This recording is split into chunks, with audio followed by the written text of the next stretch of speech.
Hai teman-teman, jumpa lagi dengan saya Ram Channel. Oh iya teman-teman, kali ini Ram Channel akan posting tentang burung. Ayo, siapa yang punya burung? Oke teman-teman, burung ini termasuk burung langka loh. Namanya burung beonias.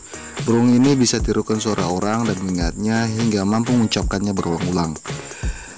Teman-teman, burung beo memang tersebar di beberapa wilayah di Indonesia. Namun burung beonias ini memiliki keunikan tersendiri loh, yakni mampu mengingat kalimat lebih lama dibanding dengan burung beo lainnya. Jadi gak heran loh kalau misalnya burung beonias ini menjadi ikon polonias tercinta.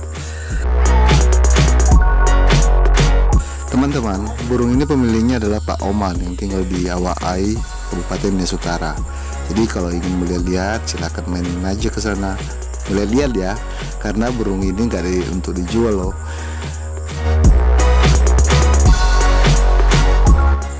Teman-teman, saat Ram Channel berkunjung, burungnya nggak ngomong loh, makanya perlu dipancing dulu ngomongin kata atau kalimat yang familiar buatnya, sehingga dia bisa menirukan dan menyebutkannya berulang-ulang. Jadi teman-teman silahkan dibedain ya suaranya, yang mana suara beonya, yang mana suara manusianya.